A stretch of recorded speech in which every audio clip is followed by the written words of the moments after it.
In Latin America, the war is hotting up between the authorities and the guerrilla revolutionaries. One of the latest victims was Daniel Mitrione, an American killed by the guerrillas in Uruguay.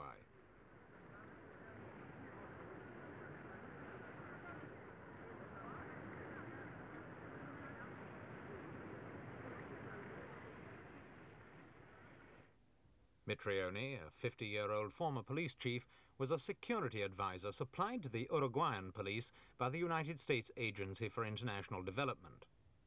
He was shot through the head when the Uruguayan government refused to meet the guerrillas' demands for the liberation of 150 political prisoners. It wasn't the first assassination of its kind in Latin America. Within the last 3 years, the United States have lost one ambassador and the head of a military mission, both of them in Guatemala. And it was in Guatemala earlier this year that another ambassador, Germany's Count Karl Maria von Spreti, met his death in circumstances very similar to those of Dan Mitrione.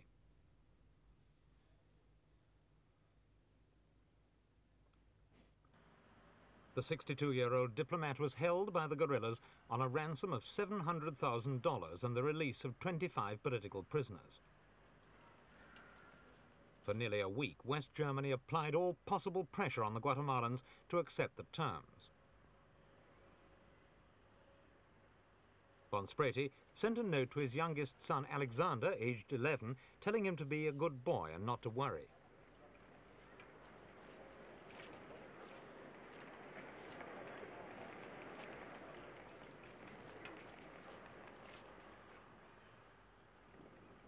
But despite all efforts, agreement had still not been reached when the deadline set by the guerrillas ran out, and on Sunday, April the 5th, the ambassador's body was found in a shack 10 miles north of Guatemala City. It had a bullet through the temple.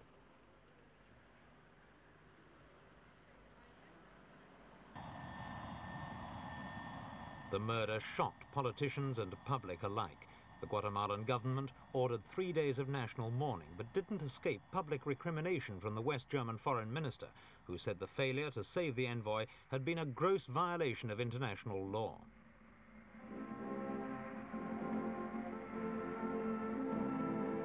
On one point at least, there was no disagreement. The guerrillas had proved beyond question that they meant business.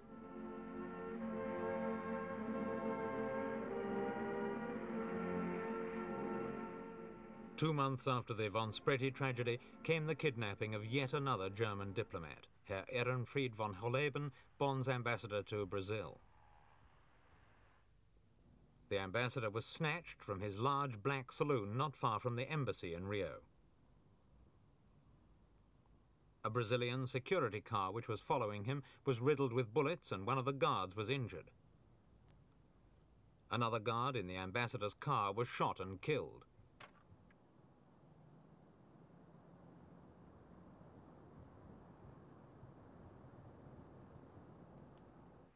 The guerrillas put a high price on the ambassador's head, the freeing of no fewer than 40 political prisoners, but the Brazilian government readily agreed and von Holleben was released. The decision was in line with earlier ones involving the American ambassador and a Japanese consul. Within the last 12 months, Brazil has released nearly 60 political prisoners in return for diplomats.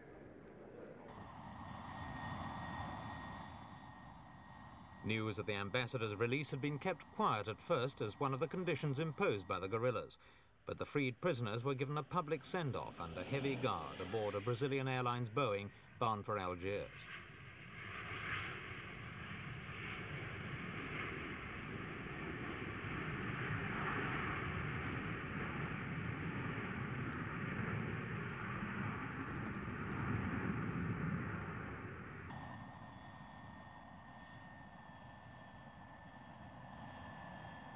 After a 10-hour flight, the party reached Algiers and an enthusiastic welcome.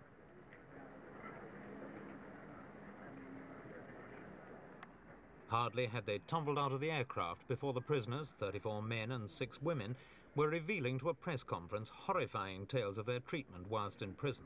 They claimed, in fact, that they had not merely been ill-treated, but actually tortured.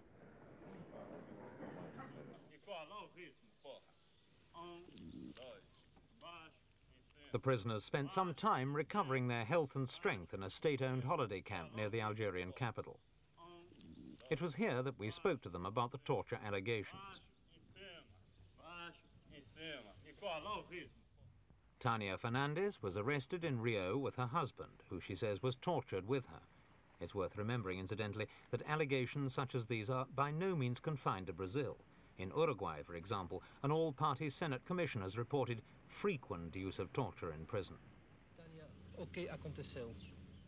Tania, who is 21, told us that she and her husband were arrested by the Brazilian military police and taken to an interrogation room where they were tortured.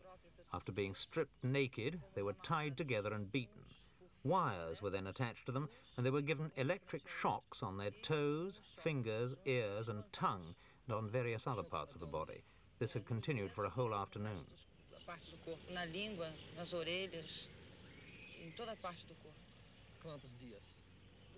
The prisoners told us of OBAN and CODI, the two terrifying Brazilian torture organizations. Ladislas Dalbo, aged 29, comes from Recife in northern Brazil. He once studied economics in Switzerland and then 2 years ago joined a guerrilla movement known as the VPR, or Vanguard of the Popular Revolution. Every prisoner who comes into CODI is told that in here you have no God and no human rights. What treatment did you get? Well, I got the normal treatment. I was put on an electric chair, naked. They spread water, you see, and gave electric shocks. Then they gave me injections, which made me sleepy. I don't know what they were. Then they hung me up by the feet. You see, you have the cord marks here.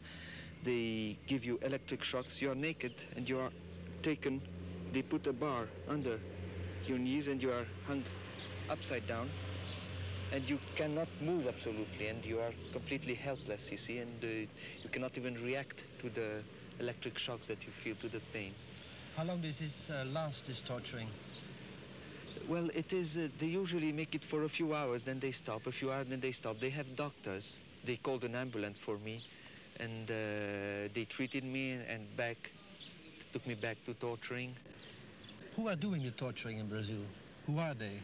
The torturers themselves are captains of the army, many people who are instructed in special courses the army has for torturing.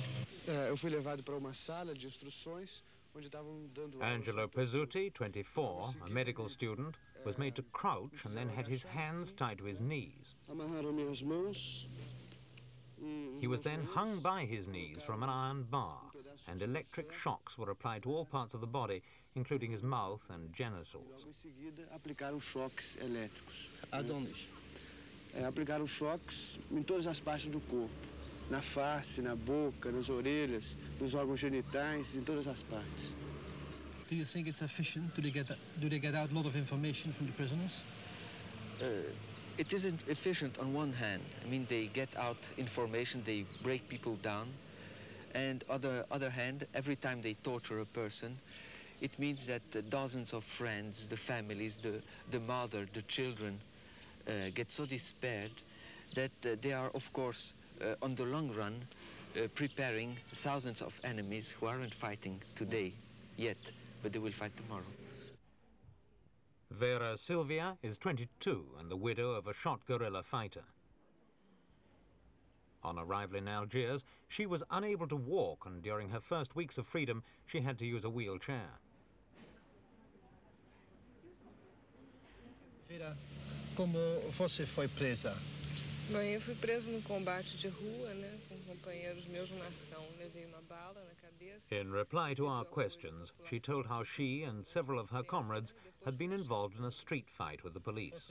Although wounded in the head, she was able to hide from the police for a short while, but was eventually arrested and taken to the headquarters of CODI in Rio de Janeiro.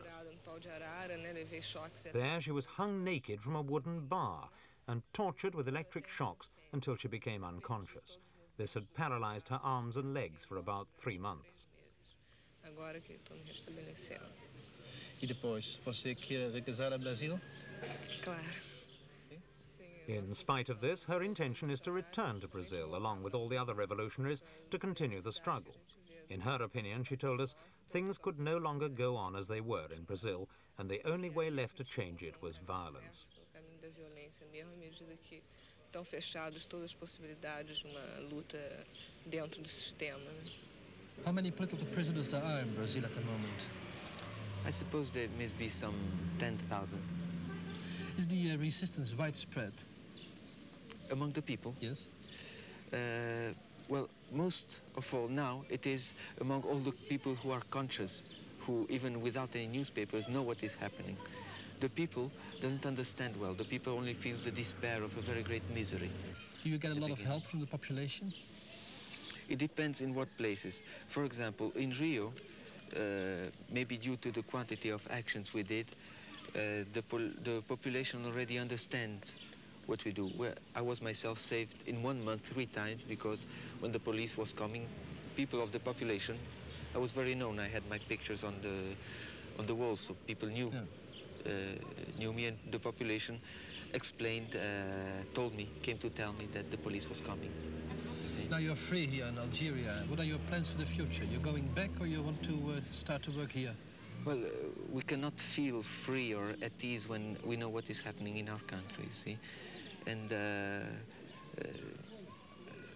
the most important thing for me is, of course, to get back and to start fighting, because we just cannot live peacefully and remember what is happening.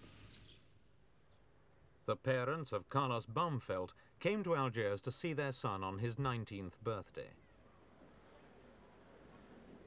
Carlos had joined the guerrillas at the age of 16, being arrested on October the 15th last year. He told us how he joined the guerrillas after dropping out of secondary school. He took part in several armed actions with them, including stealing a safe containing millions of dollars and several bank robberies to get money for the movement. Do Ademar de Barros, que tinha vultuosa quantia, milhões de dólares, e assaltos a banco com o objetivo de financiar o nosso movimento. Immediately after his arrest, he told us he'd been horribly tortured by the military police. After a week, he'd been unable to stand anymore and had thrown himself out of a window, inflicting a back wound which required stitching in hospital. On leaving hospital, he'd been taken to several jails, all of them dreadful places where the prisoners were terrorized and threatened with what could be done to their relatives. No hospital com 4 pontos que eu fiquei nas costas. Depois eu fiquei preso, passei por muitas prisões, sempre o tratamento muito ameaçador. Faziam constantemente terrorismo com os presos, né, ameaçando as famílias. E eu sabia que a única forma possível de eu sair da prisão seria através de... He'd realized that his main hope of getting out of jail was by some sort of kidnapping deal. An individual escape would have been far more risky and difficult. But he admitted he was worried about the fate of those left behind in case the military police took their revenge. He'd learned that some prisoners had already been deprived of visitors and other benefits since the kidnapping. Inclusive, a gente já teve notícias que muitos já não podem ter mais visitas e outros problemas já estão acontecendo por causa da nossa saída. We have people of all ideologies fighting against this government, you see, and we know what we have to fight against, and what we want most of all, the most important point, is to give back to the people the political initiative. Most of all, we want freedom and independence.